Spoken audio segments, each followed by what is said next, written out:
अस्सलाम वालेकुम। ये वीडियो 18 प्लस है, तो बाद में मुझे ब्लेम मत दीजिएगा कि मैंने क्या कहा, अपने रिस्क पे देखिएगा। और स्पेशली ये मेरे काफ़ी सारे दोस्त हैं, स्टूडेंट्स हैं, मेल फीमेल दोनों, जिनकी शादियां हो चुकी हैं या हो रही हैं, and they just want to ask me कि सर आप अपने कुछ पर्सनल एक्सपीरियंसेस शेयर कीजिए। तो दिस ब्रेकिंग न्यूज़, अल्हम्दुलिल्लाह we are expecting our second baby, Beeni के बाद बेसिकली। तो आई जस्ट थॉट के what should be a role of a husband and wife, specially after marriage and specially during pregnancy. तो it's could be a bold topic, but ये बातें कुछ करना ज़रूरी है। सबसे पहले मेरी मेंटल स्टेट काफ़ी हद तक ख़राब हो गई थी when my parents died, so it was quite hard decision for me to move on. But अल्हम्दुलिल्लाह व्हेन आई रियलाइज कि नहीं, जो मेरे पेरेंट्स थे वो सारा का सारा रोल मुझ पे शिफ्ट करके चले गए। तो I have so many reasons to live. पहले मेरे वालिद हेड ऑफ़ फैमिली होते थे, अब मैं हूँ। पहले मेरी वालदा होम मिनिस्टर होती थी, अब मेरी बीवी होम मिनिस्टर है। पहले अब्बू घर का खर्चा चलाते थे, फिर मैं बीच में ऐड हो गया, फिर अब्बू माइनस हो गए और अब मैं चला रहा हूँ। तो story goes on, things move on. और अगर वो दोनों चले भी गए तो एटलीस्ट वो अपना खर्चा भी साथ लेके चले गए। बट ये चीज़ें रियलाइज़ करने में, आगे बढ़ने में मुझे बहुत ज़्यादा टाइम लगा। एंड अल्हम्दुलिल्लाह मैं बिल्कुल ठीक हूँ अब। मैंने बहुत अर्सा एंजाइटी और डिप्रेशन को फेस किया, but I stayed strong. The reason why कि I have to love once. अल्लाह ने अगर दो मोहब्बत करने वाले मुझसे लिए तो उससे पहले मुझे दो मोहब्बत करने वाले दिए। मेरी शादी पहले हुई जिससे मैं चाहता था, मेरी बेटी बहुत प्यारी पैदा हुई और वो बहुत प्यारी बच्ची है। तो अल्लाह ने मुझे दो लोग दिए जिनकी वजह से मैं ज़िंदगी गुजार सकता हूँ। फिर जाके मेरे दो करीबी लोग मुझसे लिए। I am not comparing them, I am just saying कि स्टिल अल्लाह ताला ने जो है वो मुझे एक रीज़न दी ज़िंदा रहने की। एंड नाउ अल्हम्दुलिल्लाह we are expecting our second baby, और जब तक आप ये वीडियो देखेंगे मे बी वो पैदा भी हो चुका होगा। Yes, it's a boy. और हमारा रोल, मर्दों का रोल बड़ा स्पेसिफिक है when your wife gets pregnant. ये बहुत बहुत टफ जॉब है जो एक औरत करती है। This is a second tough job जो औरत करती है। पहली होती है जब आपसे शादी करती है, वो अपना सब कुछ छोड़ छाड़ के आपके पास आती है। It's never an easy job. और प्लीज़ जब वो सब कुछ अपना छोड़ छाड़ के आपके पास आती है तो आप उसका सब कुछ ना छुड़वाइएगा, उसका घर उससे ना छुड़वाइएगा, उसकी फैमिली उससे ना छुड़वाइएगा। ये बिल्कुल ऐसे ही है, जस्ट इमेजिन कर लें कि कोई आपके साथ अगर यही करे तो आप कैसा फील करेंगे। तो इट्स नेसेसरी। एक इंडिविजुअलिटी भी होती है बंदे की, उसकी पर्सनल लाइफ प्लीज़ उससे मत छीनिएगा। उसके दोस्त बन के रहिएगा। आप उसको बीवी बाद में बनाइएगा, लेकिन उसके दोस्त बन के पहले रहिएगा। उसके सूद शेयर बने, उसके मसले हल करें, उसको सुने। सारा दिन के बाद जब आप काम करके थके हारे घर जाएं तो प्लीज़ उससे सुने कि तुमने सारा दिन में क्या किया। Consider her your best friend, otherwise आप एक अच्छे हस्बैंड नहीं बन सकते। हमारे सरकार सल्लल्लाहु अलैहि वसल्लम भी अपनी बीवियों के साथ बहुत अच्छे से रहते थे। एटलीस्ट हम उन्हें भी फॉलो कर सकते हैं, और ये नेसेसरी है। When my wife got pregnant for the first baby, Beeni की दफ़ा पे, तो थिंग्स वर क्वाइट डिफरेंट। मतलब I was not mentally prepared कि अच्छा ये ऐसे होता है और कैसे करना है, किस तरह करना है। But the best part was कि my parents were alive, my sister was quite near me, और इनकी अम्मी अब्बू भी काफ़ी ज़्यादा एक्टिव रहे, अभी भी हैं।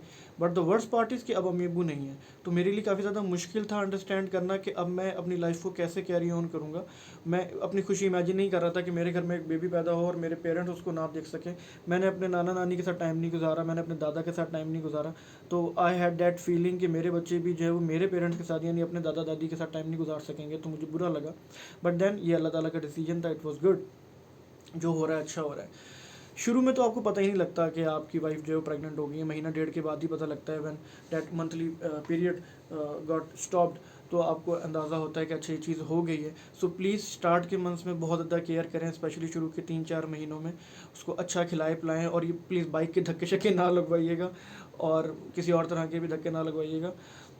थोड़ा कम जाएं अपनी वाइफ के करीब, that would be quite better, क्योंकि वो एक बहुत बड़ी जॉब करने जा रही है। It's one of the most painful things to do, बच्चा पैदा करना। सुनने में आता है कि जी कहते हैं इंसान के जिस्म में 206 हड्डियाँ हैं, और सारी की सारी खट्टी तोड़ दी जाएँ तो जितनी तकलीफ़ होती है शायद बच्चा पैदा करते हुए भी उतनी ही तकलीफ़ होती है। इंसान का पेन बियर करने का जो एंड्योरेंस लेवल है उससे ज़्यादा पेन होती है जब आप नॉर्मल डिलीवरी में बच्चा पैदा कर रहे होते हैं। सो ये उसका एहसान होगा आपके ऊपर। मत समझिएगा ये कि आप बहुत ज़्यादा चौड़े खान होकर बैठ जाएंगे कि जी मेरी बीवी और तुमने बेटी कैसे पैदा की और बेटा कैसे पैदा नहीं किया। ये वैसे भी अल्लाह ताला के काम है, उसका शुक्र अदा करें। अगर वो नहीं होगी ना तो हम जानवरों से भी ज़्यादा बदतर हैं। देन 3-4 मंथ्स के बाद जब आपको आइडिया होता है कि अच्छा प्रेगनेंसी है, हम फील होना शुरू हो जाता है। डाइट का बहुत ज़्यादा ख्याल रखें, उससे ज़रूर बात करें कि वो कैसा फील कर रही है। अगर आप अफोर्ड कर सकते हैं तो मेड घर में रखें, अगर आपके इर्द गिर्द फैमिली मेम्बर्स हैं तो उसको चाहिए कि उनका ख्याल रखें। मेरे साथ प्रॉब्लम ये था कि मैं घर में बिल्कुल अकेला था, सो स्टार्ट में तो ज़्यादा प्रॉब्लम नहीं हुई, but then I had to take some harsh decisions जो मैं नहीं कर सकता था, but I had to do. मैं चाहूँगा हमारे जितने भी मेरे ये मेल स्टूडेंट ख़ास तौर पे सुन रहे हैं, प्लीज़ अपनी बीवियों का बहुत ख्याल रखा करें इस मामले पे। वो बहुत स्वीट होती हैं, बहुत अच्छी होती हैं, वो आपकी खातिर सिर्फ आपकी वजह से वो हर चीज़ बर्दाश्त करती हैं, झिड़कियाँ भी बर्दाश्त करती हैं, घर के सारे काम भी करती हैं। मैं ये नहीं कह रहा कि आप सारा दिन घर के बाहर जॉब नहीं करते या खप के नहीं आते, लेकिन जहन में रखें कि घर के काम करना भी बहुत मुश्किल काम है। क्यों, ये मैं भी आपको थोड़ी देर में बताता हूँ, आपको अच्छी तरीके से समझ में आएगी। देन डाइट का प्लीज़ बहुत ज़्यादा ख्याल रखें, हर वो चीज़ खिलाएं जिससे हेमोग्लोबिन अच्छी रहे, लीफ़ी ग्रीन लीफ़ी थिंग्स खिलाएं, और हर वो चीज़ जिससे खून अच्छा बनता हो। अंडे की सफ़ेदी बहुत ज़्यादा फ़ायदेमंद होती है, मुर्गी का गोश्त बहुत ज़्यादा फ़ायदेमंद होता है, बॉयल करके उसमें प्रोटीन होता है, हेमोग्लोबिन बहुत ज़्यादा फ़ायदा होता है। और विटामिन सी के लिए आप बहुत कुछ कर सकते हैं। आयरन की डेफिशिएंसी आपको लाजमी पूरी करनी चाहिए। दूध मस्ट है। हमारी आजकल की बहनें बेटियां जो हैं वो बहुत अच्छी डाइट नहीं लेती हैं, जिसकी वजह से उन्हें प्रॉब्लम होती है। खुदारा अच्छा खाना पिया किया करा करें। आपके हस्बैंड्स को भी आपकी फ़िक्र होती है, लेकिन अगर आप प्रॉपरली केयर नहीं करेंगे तो ये बहुत ज़्यादा मुश्किल हो जाता है मैनेज करना। 5-6 मंथ में थोड़ा सा ख्याल करें अपनी वाइफ का, वो आपका ही बच्चा अपने पेट में रख के बैठी हुई है, तो उसके साथ उसका साथ दें। अगर घर के कामों में उसका हाथ बटा सकते हैं तो बटाएं।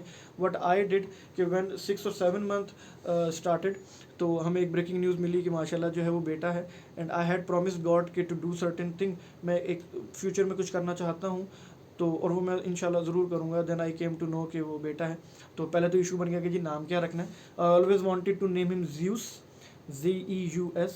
It's a name of a Roman god, but काफ़ी सारे बड़े समझदार लोगों ने मुझे बताया कि नहीं, आप जिस मर्जी लैंग्वेज में नाम रखें, इट डजेंट मैटर, मीनिंग अच्छा होना चाहिए, but that is the name after a DAT. एक देवता का नाम है और फॉल्स गॉड है, तो आप ये ना रखें, मे बी कंट्रोवर्शियल ना हो जाए। तो इसकी माँ हमेशा चाहती थी कि इसका नाम रखना है हूद। इट्स ये नबी का नाम है, सो वो डिसाइडेड कि ठीक है हम इसका नाम रखेंगे सैयद हूद रज़ा। बट शुरू से वो जीजू जीजू निकनेम चढ़ गया था दिमाग पे जीउस की वजह से, तो स्टिल वो डिसाइडेड कि हम निकनेम उसका जीजू ही रखेंगे। और जब ये आप वीडियो देख रहे होंगे तो इंशाल्लाह वो पैदा हो चुका होगा, क्योंकि सिर्फ 4-5 दिन ही रह गए हैं उसके पैदा होने में। डॉक्टर ने 23 जून की डेट हमें दी है। What I am doing right now, for past 2 weeks I am living alone at my home. पहले मेरे लिए बहुत मुश्किल होता था, अब नहीं। जब तक मिसिस घर पे थी, व्हाट डिड आई डू, मैंने घर के सारे बर्तन खुद धोए, मैंने खाना पकाने की कोशिशें की, मैंने घर में झाड़ू पोछा खुद लगाया, मैंने टाँकी खुद की, मैंने वॉशिंग मशीन लगा के कपड़े खुद धोए। अपने मोबाइल का केस भी डाल दिया उसमें, शायद साफ़ हो जाए, बट वो नहीं हुआ बेशर्म। मैंने डस्टिंग खुद की, मैंने जो है वो खाना सारे घर की सफाई हर चीज़ मैंने खुद की, बर्तन धोए, कपड़े धोए, बेटी का नहलाना धुलाना, चेंज कराना, कान शान साफ़ करना, बाल कंघी करना, एक एक चीज़ मैंने की। और मुझे बहुत अच्छा लगा कि मैंने ऐसा किया। और ऐसा करने के बाद मेरी मिसिस की आंखों में जो मोहब्बत और जो फीलिंग मुझे नज़र आती थी ना, वो मुझे इतनी अच्छी लगती थी, क्योंकि मैं उससे बात करता था। मैं उससे पूछता था कि तुम्हारे लिए क्या करूँ, तुम्हारे लिए तुम्हें कुछ पेन तो नहीं हो रही, क्योंकि हम अकेले रहते हैं घर में।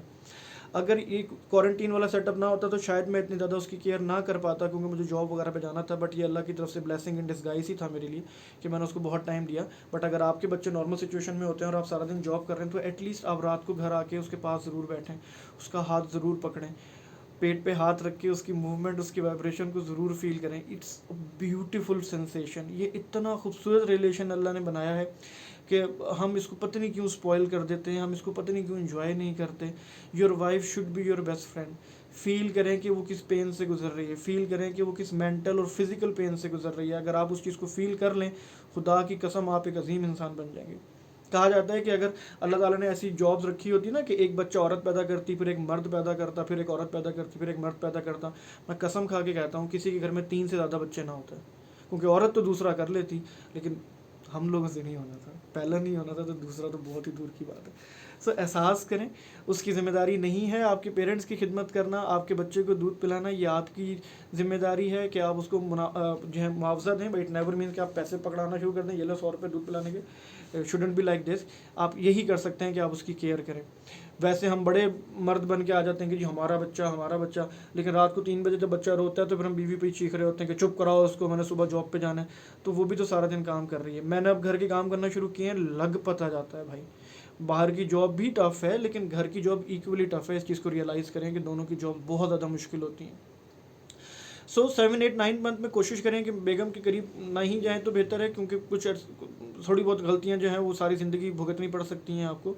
तो उस फेज़ को एंजॉय करें, जब तक वो प्रेग्नेंट नहीं होती उस लाइफ को एंजॉय करें। जब वो प्रेग्नेंट हो जाती है तो उस फेज़ को एंजॉय करें, फादरहुड को एंजॉय करें।